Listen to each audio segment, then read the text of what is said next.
Cherokee County 911. There's been a terrible accident. They need an ambulance. Okay, anybody hurt? Get health care quick. That's all I know. Ransom and Missy were in a car accident not far from home. A car had veered into their lane and hit them head on, and it was bad.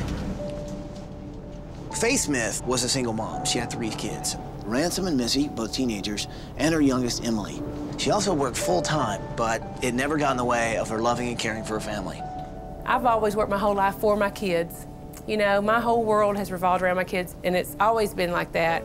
Now, their house was always filled with teenagers who'd come to watch movies, have sleepovers, or just hang out. We just love her so much. We love her so much. Come here. And you know what? Her house is always the house that everybody wants to be in. Oh, yeah. We always eat all their food. Then it all changed with a single phone call. The family was away when they got the news that a fire back home had burned their house to the ground. I remember I was almost ready to throw up, and my boy comes over and he put his arm around me and he said, "Mama, we're gonna be just fine." I was just so thankful to have my kids. All they could do was pick up the pieces and start again. So they worked together to plan their dream home. It was exciting. They all helped with the design, especially Ransom, who was even considering becoming an architect someday. And things were starting to look up. We decided as a family to rebuild this house on the same lot, you know, not any bigger. The house that sits here right now is 300 square feet smaller than the house we had. And it was a place for me and the kids to start over. And then just 3 months after the fire, another phone call would shatter the world completely. Cherokee County 911. There's been a terrible accident. They need an ambulance. Okay, anybody hurt? Get health care quick. That's all I know. Ransom and Missy were in a car accident not far from home. A car had veered into their lane and hit them head on, and it was bad. All I remember was the paramedic said that there's a possible... He said that there was a possible death on the driver's side. Amazingly, Missy survived with minor injuries, but Ransom didn't make it.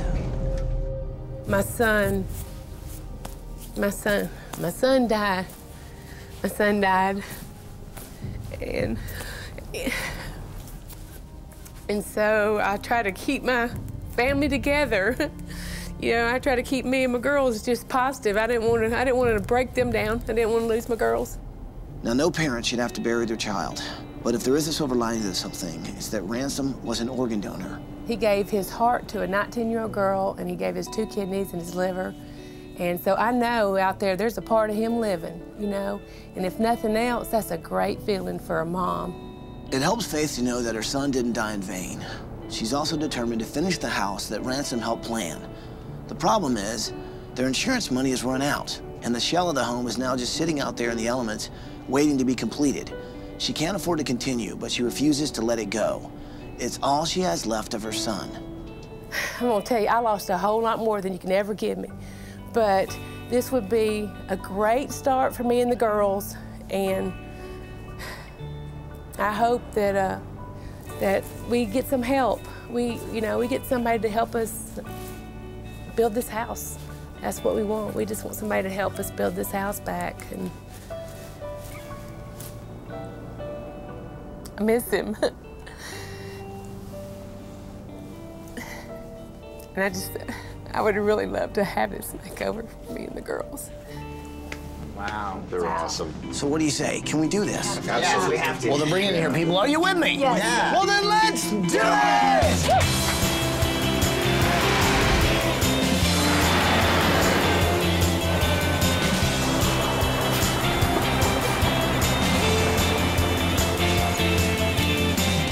Good morning, Tipton Smith family! Faith, Missy, Emily, guys, wake up! Come on out here! Oh my God!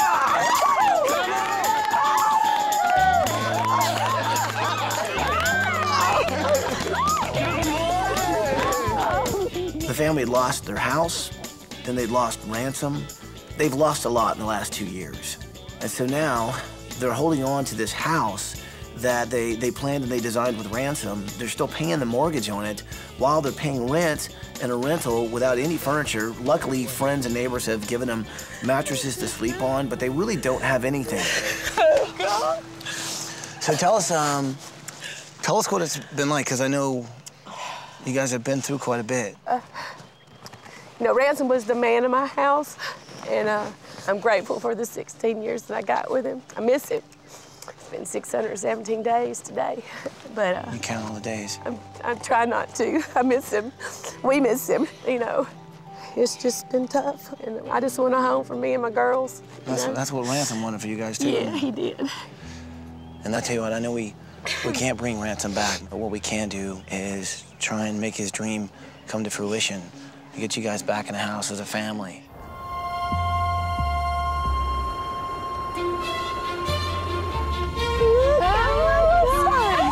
Our sons!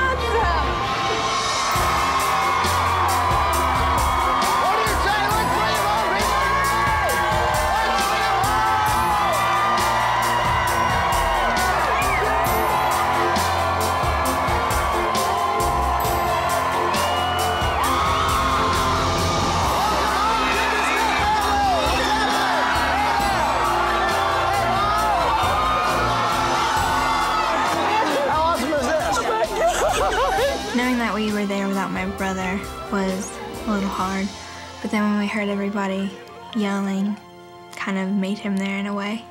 Miss Faith, I know you guys have been through a lot of tragedy, but you held your family together, and you never given up on the family dream home. So what's behind this bus is for you, it's for your girls, and it's for Ransom.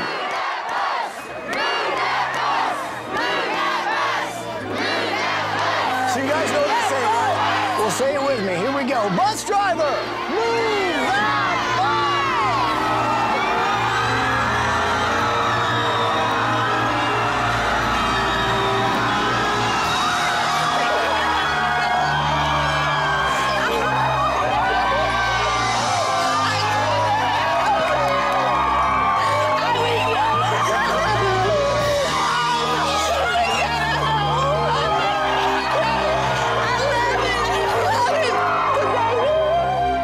I've waited for this day for a long time.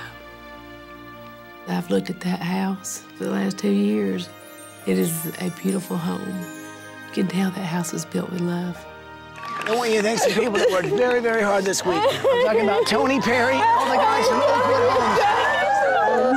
Homes. Thank you so much. I tell you what, I had so much help to build your home back. That's good. You know, everybody knew that this was very special to the three of y'all, but also to Ransom. We were very concerned, though, as a community, about you having this mortgage. So we've gotten together, and this community has come out and paid it all. No way! The community rose to make Faith's dream of this home come true at the end. I know that Ransom played a huge part. It is got to be a unique thing to leave this world and do some really good.